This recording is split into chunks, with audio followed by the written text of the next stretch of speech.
Hey y'all. Okay, so welcome. This is I'm going to reintroduce myself to my page and to my followers, for the new followers, for some of those who had questions about my life or questions about me, the reason why I am, and all this other time. I'm gonna clear up everything. Okay, so I'm gonna give y'all the backstory of me and how I became or how I've made it to where I am now and how I've survived so many downfalls, if that makes sense, okay? So we're going to get started. All right, so my name is Teresa. I don't think I need to say my last name, but my name is Teresa. I go by Resa or Big Resa. I have 4 kids, 4 girls, and I have a godson. Um, so I was born in the late 80s. I was born in 87. Um, and I'm gonna give you the story of how it was told to me. I don't know how much of it is true. I don't know much about it. I only know what I've been hearing. Okay, so I was born in the 80s. From my understanding, um, my birth mom was 15, I'm guessing, when she had me, and she had already had one child. So I guess by her being young, they made her give her child up, which was me. Now, that was one story I heard. The second story I heard was my biological mom slept with her mom's boyfriend, and that's where I came along. And because of how I was created, no one wanted to keep me. But my great grandmother was like, no, she don't believe in nobody being adopted, nobody in her family and woo woo. And she told my biological mom that she would take me. So, born, my great grandmother gets me, and she raised me as her own. Now, I didn't know that I was adopted until I was probably like maybe 10, 9 or 10. Um, so we're going to fast forward a little bit. I was 8 years old, and, I've always wanted to know who my father was. And my great grandmother, she was already older when she had me, and then coming up in the early 90s, she lost like 3 kids back to back. You know what I'm saying? Like back to back. So her, she was just kind of going down through it, whatever. So, this guy, told her that he was my father. And so she ended up letting me go with him. And he took me, I was about 8 years old. I'm about 8 or 9 at this point. And he took me with him, and she allowed me to go because I guess she felt like that was my dad. But anyway, she let me go with him, and the whole time I was gone with him, he was molesting me. So this one particular time, he took me with him, and we was at, I think, his brother house. I never forget his name. His name was Haywood. We was at his brother house, and I think he had took his brother car or something like that, and his money, and he went missing and ended up leaving me at the brother house, and the brother ended up calling the police, and the police took me back home and all that. So I never told my mom what actually happened. It's just I guess she felt it because I was different. Like I wasn't the same after I came back to her. All right, so we moving forward. 10 years old. She ended up going blind. She went blind, and I ended up having to step up and do mainly the job that she was doing, like the cooking, the cleaning, giving her medicine. So I really didn't have a childhood. My childhood was really taken because I had to take care of my mom, basically. Okay, so we're going on, do this. All right, so 12. I think we at 12 years old now. This is when that side of me seeking for attention and seeking it for at the wrong way. I started being fast, want to talk to guys that was older than me, because my mom at this time my mom is blind. So I'm taking advantage of is what I really was doing. Now that I look at it, I was actually taking advantage of it because she was blind. So I was doing things that I shouldn't be doing. I started smoking. Um, I was going to school, but after school, when we got home, I was out. Like I didn't come back in the house until maybe about 12 o'clock at night, and I'm 11, 12 years old at this time. Okay, so 13, my folks and them thought, you know, 13, I was still doing the same thing. We ended up leaving where we were staying at, moving to another area, and at this point, my mom was completely blind and I was literally doing everything around the house. But then my cousin was staying with us at the same time. So my mom had told me this one particular time. She was like, "You can go over your friend's house or whatever, and you can go over your friend's house for a couple of days." So I went over my friend's house, not telling her that I was going over there for my friend brother. But we was over there, and I was over there for a while too, even because this was the summertime actually, and things was going down. I was doing things I shouldn't be doing. Um, so I really didn't have, like, the financial situation wasn't where it was supposed to be because my mom blind. So we living off her check, so we living off Social Security. So once she pay bills, there's really not enough for me. You know what I'm saying? So I had to do what I had to do. I started sleeping with older guys to get money. I started, what I'm saying, just you know, taking folks' money. I was just doing whatever. I was going into stores, taking clothes. Like, I'm talking about, I was doing whatever I needed to do. I felt like I needed to do to survive. All right, so I hit 13 years old. My folks and them say I was out of control.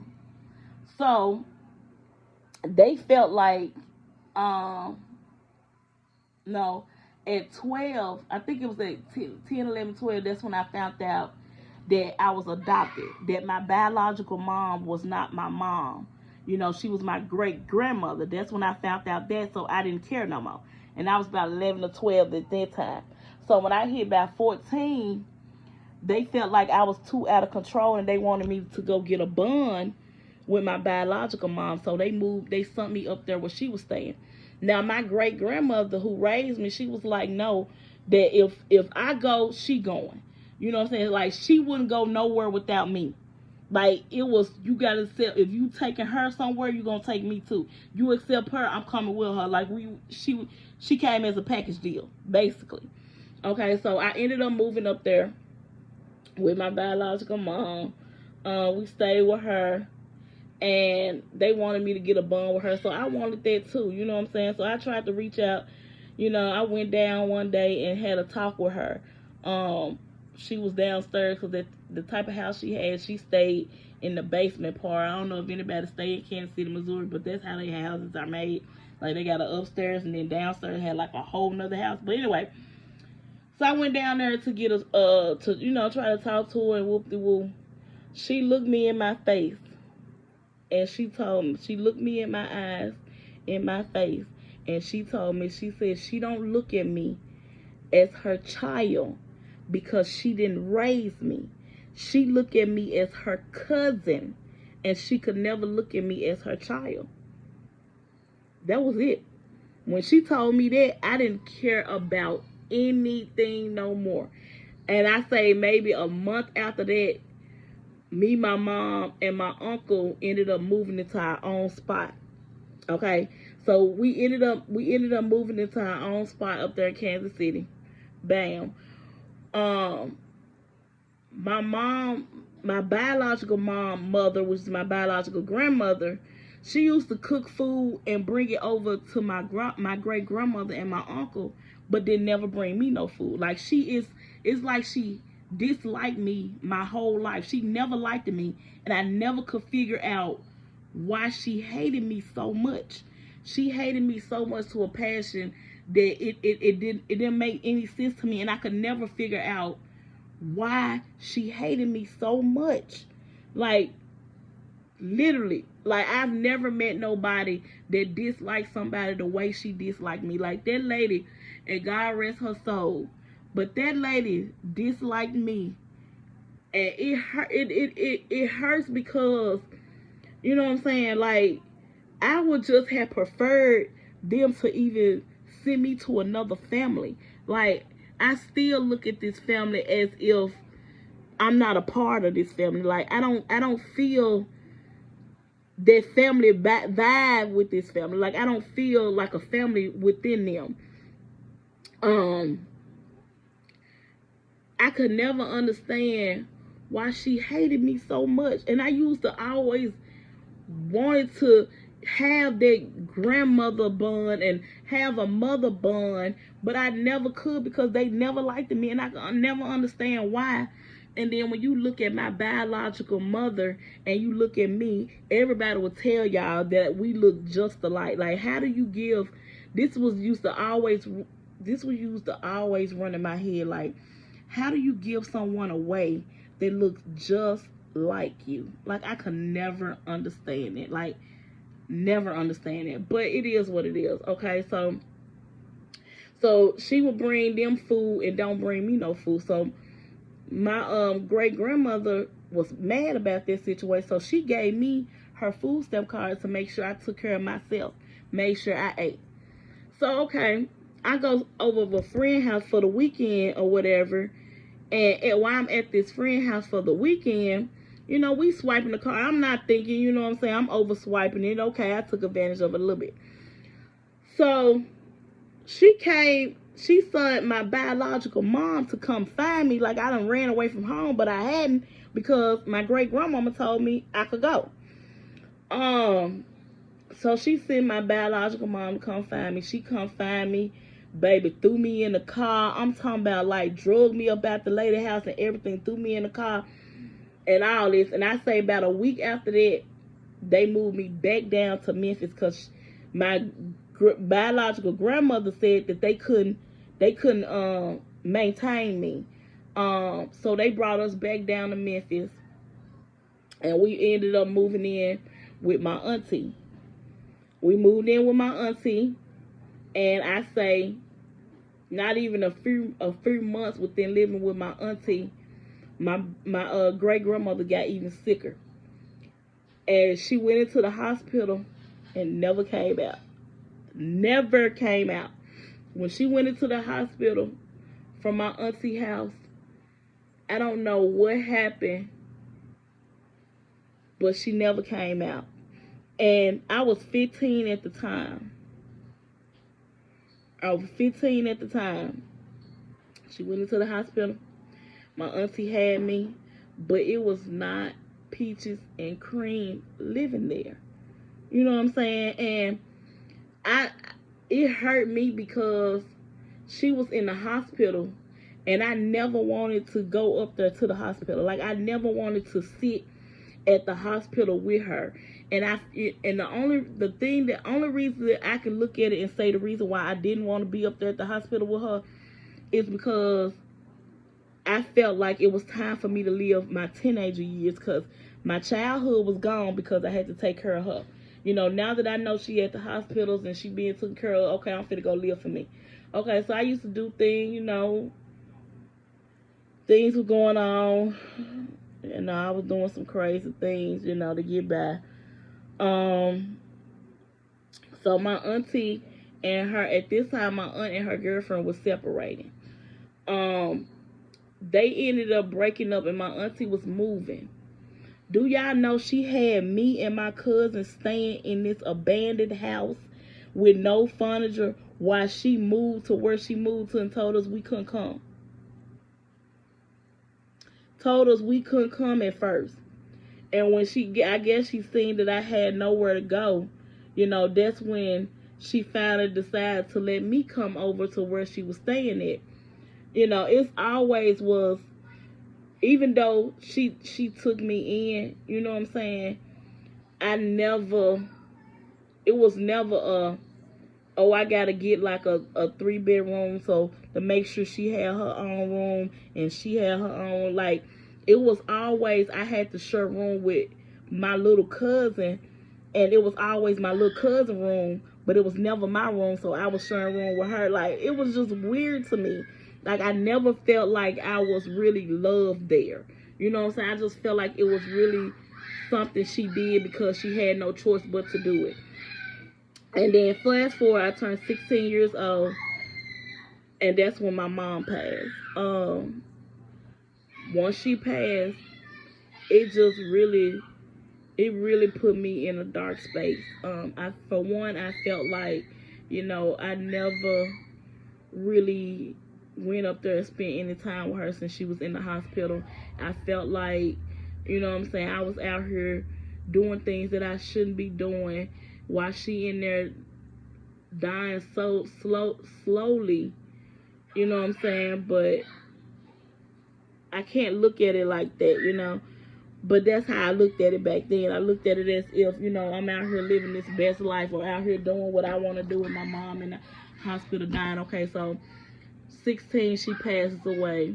Like, my life is shattered. Like, I was just lost. Like, I was a lost soul. Like, I didn't have nobody to really lean on. Like, I was really just out here alone. You know what I'm saying? Yeah, true enough, my aunt took me in afterwards, but it's still like I was treated like an outsider, more as if a family member. You know what I'm saying? So fast forward, I keep going. So I'm in school, doing good in school. Me and my cousin and them used to come over to my aunt's house. We used to go to the store in Memphis. We used to have this store called AJ Wright. We used to go in this store and we used to hit them up. Like, I used to have to steal to get me clothes. I used to have to make sure my cousin was around to get money. I tried babysitting, you know what I'm saying, to get money. It had got to the point where when I think I was like,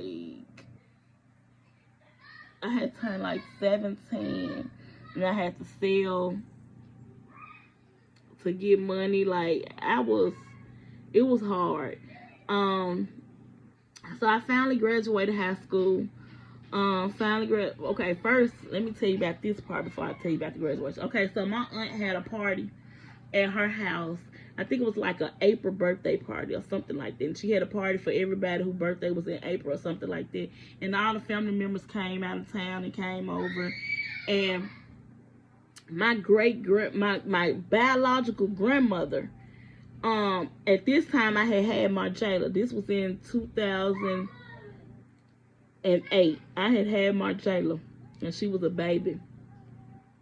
She told me, she was like, I was the reason her mom was dead, and I'm gonna be just like my biological mom, and I ain't gonna never have nothing in life. I'm not gonna never amount to nothing in life. I need to just give Marjayla up for adoption. I'm gonna be on Section 8, and what else she said? She said I never amount to nothing. I never have a job. I never, you know what I'm saying? Just really down on me, talking bad about me. You know what I'm saying? And that really hurted me. Like, it's already bad. Like, so now you saying it's my fault that she deceased. How is it my fault? I had nothing to do with her health going down. But after that, I just started cutting people in the family off slowly but surely. You know what I'm saying? Like, I never really just looked at her the same after she said that. Like, the hate for her that I felt for her grew stronger after she told me that situation right there. You gonna look me at first, you told me I wasn't gonna graduate high school. I graduated high school. Then you said I was never gonna be a good mom. I needed to give my baby away. Boom. The best mom in the world. But anyway, alright, fast forward a little bit. Marjayla born. I think I turned in 20, and I got my first apartment. We moved over there. Things was going good. It was going great. It was amazing. And then one time I had this one night stand, y'all. I had this one night stand with this dude named Cameron. And I got pregnant with KK. Cut ties real quick. Cut ties real quick. But then I was also dating this guy that was married. So everybody figured that it was the guy who was married, baby. But I had already cut him loose before I ended up having the one night stand with Kaylee's dad. So, oh Lord, yeah, I'm telling y'all. It's like,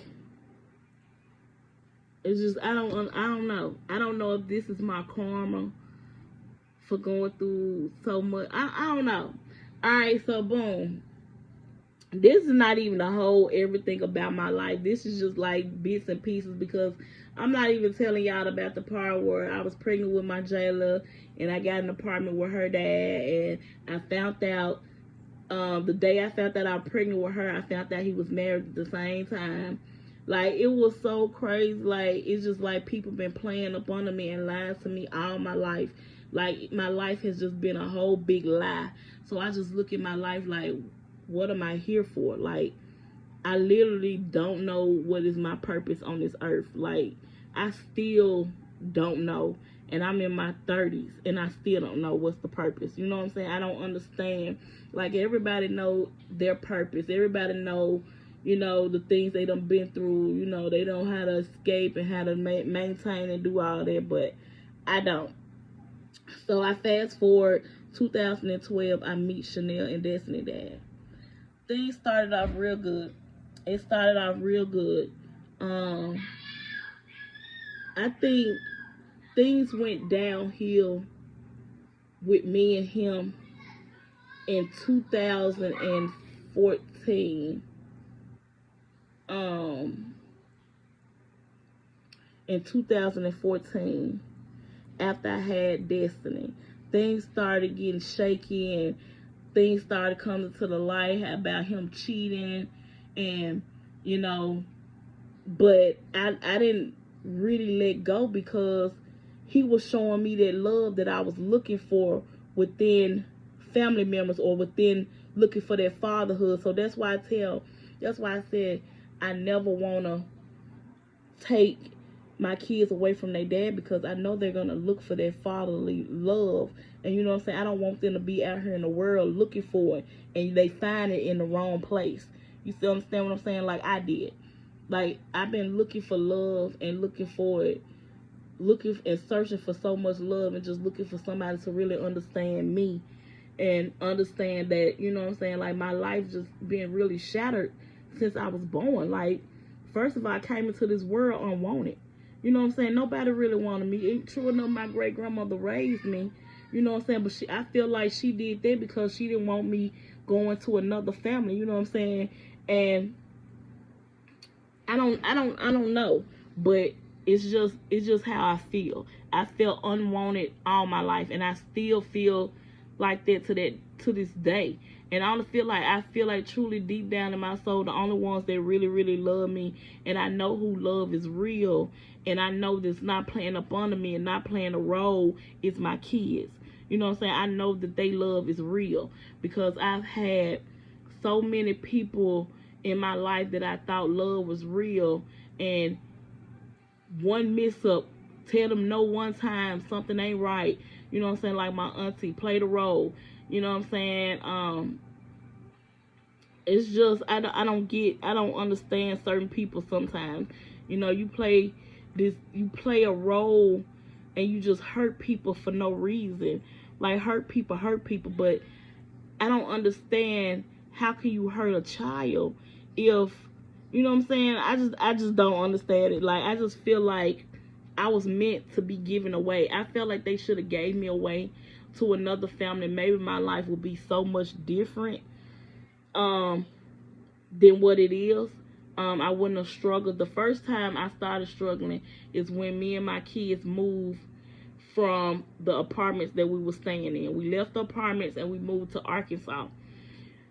When we moved to Arkansas, I had lost everything in storage. because we couldn't pay for it. I wasn't working, so I lost everything in storage. So me and my kids moved to Arkansas. We had maybe like a mattress. We had a few dishes. We had our clothes, and we had one little couch. We came up after living there, bought my kids a bunk bed, got me a bed, got me a TV, got a stove. I'm talking about we was doing good. All right, bam, got me a car. I left Memphis because in 2015 because me and my kids' dad, we wasn't seeing eye to eye. He was doing a lot of cheating, and I felt like me moving out of state was the best thing for me and my kids. We moved out of state. I moved to Arkansas. I feel like we doing good. We're not doing so good. Because he coming. I wasn't able to actually get away from him because he called. You know how it is when they call and they do their talk, how they sorry and they're gonna change it. They're gonna change and things gonna change and all that. So he's coming down there every weekend to Arkansas seeing us. He's down there every weekend. He convinced me to move back to Memphis. I moved back to Memphis. I put all our stuff in storage. Okay? I put all our stuff in storage. I stayed with his sister and all of that. Things wasn't going out. Things wasn't working because me staying with his sister, he was never there hardly. When he did come, his phone used to go off so much, so I used to look at his phone just to see who called it. You see female's name in there. And I just got to the point where I couldn't take it no more. So I was like, you know what? Just drop me off at my auntie house. We go stay with my auntie. Me and my kids go stay with my auntie. And I know you can't stay anywhere for free. So me and the kids stay with my auntie. Now, mind you, she already got 2 other adults staying with her, which is her kids. Why am I the only one paying and the other 2 adults in your house ain't paying you nothing? Why am I the only one coming out of my pocket and putting food in the house? I wasn't understanding it. Okay, boom. So the lights ended up getting cut off. And her dude that she was talking to, he was tired because he didn't want to take her grown people. And he felt like grown people are supposed to give her money on the house. And the light bill shouldn't be high, this and all of this. Okay. So the lights got cut off and he said he wanted to get them cut back on. So boom. Me and my kids, I can't have my kids and no dog. So at this point, I had got approved for Destiny's disability or whatever. And I took the money and I got us a little duplex. It was a 1-bedroom duplex.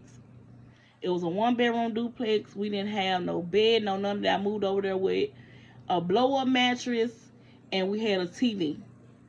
Some lady ended up giving us this little thing to cook on because that's the only way we could cook food because I didn't have a stove, so we cooked it in this like little toaster oven thing. And then we had this little bitty old refrigerator. And then finally we ended up getting a because we didn't have an AC unit. You had to get like like an AC unit to put in the window. So we ended up getting that. We in this 1-bedroom duplex. It's just me and my kids. So I let the kids sleep in the bedroom, and I slept in the living room. In the living room or whatever, on the floor. One of the girls ended up busting a hole in the bed, y'all. We ain't had no nothing. We had to sleep flat on the floor. It was so horrible. I will never forget this, baby. Never, ever forget it. So, one day, the girl's dad ended up hitting his little main lick or whatever, and he had money or whatever. He ended up coming over to the house, and he ended up going through my phone and ended up seeing some messages that I was texting somebody before his time, but he got mad about the person was, and the man jumped on me, y'all. I guess he thought I wasn't supposed to fight him back, but baby, I was in there fighting him back. The man pulled out all my hair. I was bald headed all on the side after he got through jumping on me. He jumped on me, took my phone and left. I didn't hear from him for a long time. It took a friend to come over there and give me one of her old phones for me to activate my phone. It's just so much. And then that's when I got the call that my house was ready. Because at this time, I was really just staying with them until my house got ready, which it didn't get ready until July. So we ended up moving over there. Things was going okay. Me being me, I took him back again. He's come stay over there. Things going not so good. We constantly fighting, constantly fighting. It's just what was getting me was he was constantly doing it in front of my kids. You know what I'm saying? We can do whatever we want to do behind closed doors, but while the kids there, come on, man, be for real. But he didn't care. He would call me out my name, B's, H's. I sell this. I do this. I'm a hoe. I sell pussy. I'm doing it. Like, I'm talking about just talk bad about me. You know what I'm saying? Then I go through his phone one particular time. I think this was around Mother's Day. I seen him talking to some female, and I was just cut all ties. It just things just wasn't right then and there. Like he moved out, I don't know who he moved with, and then I say maybe a few months later, we got back cool because we do have kids. So I always accepted him back because I always thought about my kids because I grew up without a father and I grew up without a mother. So I know how it feels not to have your parents around. So I never wanted that for my kids. I never wanted them to be without a parent, you know what I'm saying? So that's how I was looking at it. I wasn't looking at it that it wasn't safe for them. I wasn't looking at it that mentally it wasn't good for them. I wasn't looking at that at that point in time. You know, so I allowed him to start coming back around. Um, he ended up one girl ended up moving with me, which was supposed to be my best friend. She ended up moving with me. I ended up going out of town one time, and she was there, and I think he had left, or they got into it or something. She was coming to get her stuff, or something happened, and one of his necklace came up missing. So she done stole his necklace. So that was the first bad spirit I had in my house. Then the next one, um,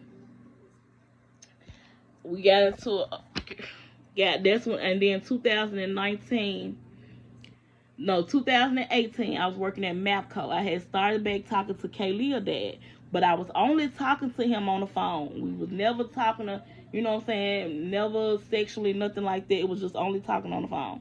He wanted to really try to get to know Kaylee, but I had to really get to know him a little bit better to feel comfortable with allowing him to meet Kaylee. I didn't. It never got to that point. So he found out about me talking to Kaylee's dad and got mad about that, and then things was never good after that. Um, it was never really good. But his first baby mama ended up reaching out to me because her sister was getting put out and she didn't have nowhere to go. And me being the type of person I am with the type of heart that I have, I let his first baby mama come move in with me. You gonna meet a lot of people do that, huh? So I let the first baby mama come move in with me. Um, Everything was okay at first. And then once I started working, I started to see them for who they really was. Because I would be at work and they would do things that they not supposed to do while I'm at work. And Marjela would tell me about it. You know what I'm saying? Because the thing that got her to move in was her and him wasn't together. They just friends. I mean, they just co-parenting. They not together. And woo woo woo woo. All this. You know, people play a game, play a role. So anyway, I let her come stay. You know what I'm saying? He had a birthday. He had a birthday come up, and we ended up giving him a threesome for his birthday. Why the fuck I do that? Oh Lord, everything changed after that. I don't know why it did, but everything changed. I found out he had a baby on the way. He was lying about it, like it wasn't his baby. Then this was the third baby mama. She ended up being pregnant, but he was lying the whole time while she was pregnant, saying that wasn't his baby. He was all on Facebook talking about it wasn't his baby. She lying and woo woo woo woo. Soon she had his baby. Oh, she looked just like Nail. He looked just like Nail. Nail. That baby is here. Now all of a sudden he's so happy, got the baby. Okay, boom. I'm gonna tell you what gave me the real wake up call. He felt like I was supposed to sell my body and give him the money. Who the fuck I look like? If I'm out here doing the work, I'm gonna keep the money. What I look, you ain't my pimp. How your baby daddy gonna be your pimp? Baby, I don't need no pimp. If I'm gonna go out here and sell something, I'm gonna keep the coins because I need it. But anyway, it just it just wasn't working out. And this one particular time, what was it that drove us completely apart? I'm gonna tell you what it was. What was I'm trying to think that really cut the cake. Okay, he had came over this one particular time, and we were supposed to been talking because we hadn't talked in a long time, and I really wasn't feeling him like this. So he wanted to talk, try to work things, out so he could start coming back to see his kids and woo woo this. He came over there, we talked. He felt like because we done talked, it was okay to ask me for some ass. It didn't work like that. I said no to him. I said no to him. My kids and went and sat in the front room next to the girls. I think it was Chanel sitting on one side, Destiny was sitting on the other side. The man called me everything in the book, but the child called me a bitch, said I'm selling my ass. I'm talking about all this in front of my kids. That was a straw for me. That was my wake up call. Because if you can keep doing this in front of your kids, you don't respect me. You don't respect your kids enough to respect their mother. That is it's something don't sit right with me with that. You know what I'm saying? So how do you want you got all girls. So you want your girls to grow up thinking it's okay for somebody to treat them like that, for a person to talk to them like that. Look how you doing they mama. You think it's okay to do that in front of your kids. See, that's what I didn't like about him. And he don't care who he do it in front of. Like, it's so embarrassing, especially when you do it around people and then not only around kids.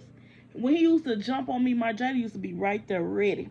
And he used to tell me, you always got your little lap dog. What child is finna allow you to jump on a mama?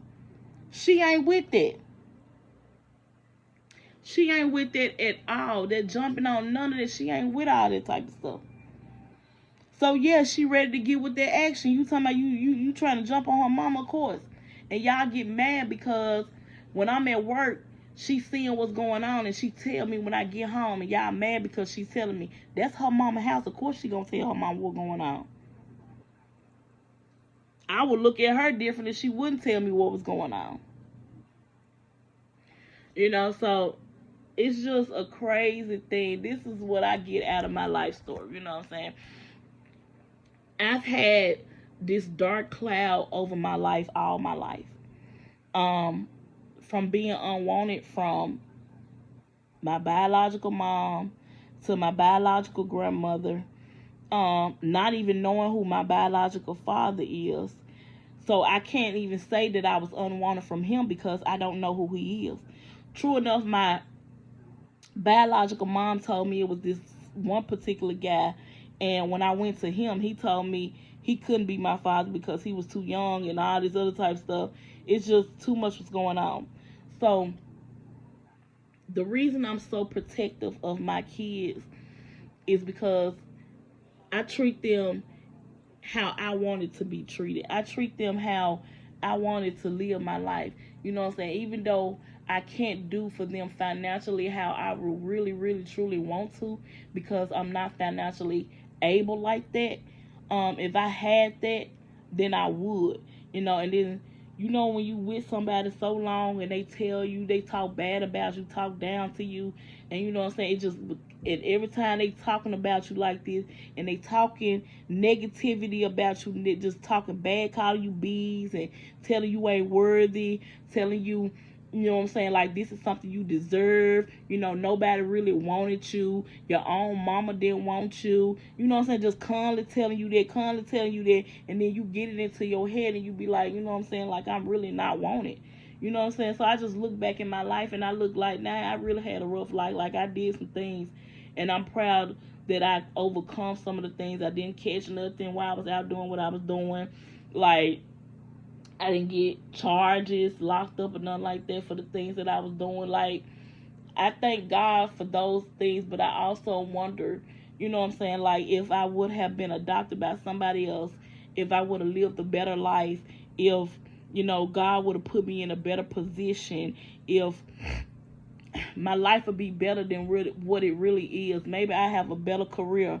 Maybe I see things in this world better. Like every time I look around, I just I see negativity. I see somebody that's gonna judge me. So I go into my bubble and I just, you know what I'm saying, just stay to myself. Like I don't like to be like, now I'm so damaged and I'm so heartbroken and so don't know who to trust and can't trust nobody and don't like to be around nobody, don't like to talk to nobody, don't like to associate with nobody, to the point where I just sit in my room. You know what I'm saying?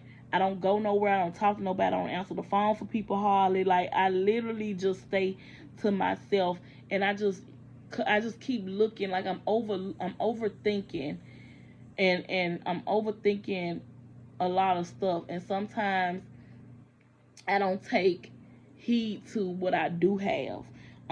Like I do have some things, some blessings I do have, but I still ask God, like, you know, like what if, you know, like what if I had a different guidance? What if this was a different way? What if this happened a different, you know, scenario? So I just sit and ask myself, you know. But one thing I can't do is I don't like to be judged. You know what I'm saying? And that's what a lot of people in this world do. They judge you without even knowing who you really is, without really knowing your backstory of to how you got the way you is. Like you don't know the things that I've been through to say that I'm seeking for attention. I may be seeking for attention, but you don't know what I've been through to seek that attention that I'm seeking for. You see what I'm saying? Like you don't know, you haven't walked in my shoes. You haven't walked an inch. Forget a mile. You haven't even walked an inch, let alone a centimeter in my footsteps. Okay, so you can't. That's what a lot of people do. They judge a book by its cover. You don't even know how the book gonna end. You don't know the beginning. You don't know the middle. And you don't know how it's gonna end. You just judging it by its cover. You see what I'm saying? That's what's wrong with society now. That's what's wrong with this world now. That a lot of people like to judge people without really getting to know them, without really knowing their back history or their backstory or how things used to be or how they was before they got to where they is. You know what I'm saying? Like there's a steps into get to where you is. There's a reason why I'm the way I am. There's a reason why I'm very protective of my kids. There's a reason why I do what I do. You know what I'm saying? When it's involved in there's a reason why for everything.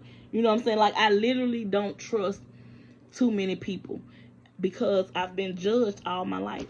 I've been judged from family members judging me to people who I don't know judging me to people on social media judging me. You know what I'm saying? Like it's just been judgy all my life.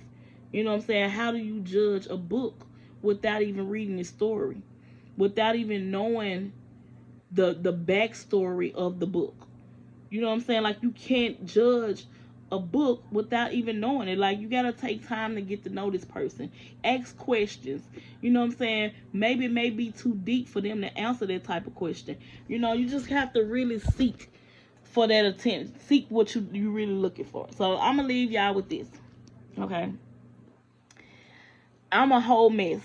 I have been for a long time. I don't have all the answers to life. I don't have all the answers to society. I don't have all the answers to motherhood. I don't have all the answers to nothing. You know what I'm saying? So I didn't have that understanding of motherhood. I didn't have that understanding of life, of how life's supposed to be. I didn't have that understanding of, you know what I'm saying, what other people have and how other people can understand life and understand um the roads to it. You know how people grow up with certain people, know maybe they raised by their grandmother and they showed them things throughout life. Like my great grandmama raised me, but by the time I was 9 years old, she was already having health issues. She was having health issues to the point where at 10, I was taking care of her. So I was never really raised to understand and be prepared for life. Like I was never prepared for life. I was just kind of thrown at it. You know what I'm saying? I was just pushed into it. So I never understood life and how it should be, and you know what I'm saying, understand the ropes and certain things, or how to look for certain signs and how to look for when people really using you. I didn't have that coming up. I try to teach my kids now, like they always so friendly. They always talking about somebody they best friend. Baby, you don't know what a best friend is. You don't have a best friend. Quit saying somebody your best friend. They're not your best friend. You don't have friends. The people that's gonna be more to you and that's gonna really truly love you is the ones you sleep at night with. Your sisters. Like I don't trust people. Like I don't trust a lot of people, and I feel like me not trusting a lot of people, I kind of rub off on my kids a lot because they are very friendly, but I'm not like that. I used to be, but I've grown to just keep myself in a bubble. You know what I'm saying? And I'm trying to get out of that bubble. I'm trying to figure out life. I'm trying to grow. I'm trying to figure out this being a woman. I'm trying to figure out being a mother. I'm trying to figure out what's the right way and the wrong way to take certain things or to do certain things. So it's gonna take time. It's gonna take time. I just hope it's not too late. I just hope life don't pass me by while I'm trying to seek what I should have been finding a long time ago. You know what I'm saying? I let a lot of people um take advantage of me in certain ways that they shouldn't have been taking advantage of me, and I allow myself to just sit back and watch them really destroy me, really just take advantage of me, and me not see it. And they literally did, and I'm just out here still stuck.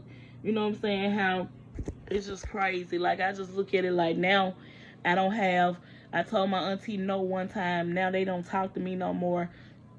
And this is why I feel like the people in my family don't talk to me no more.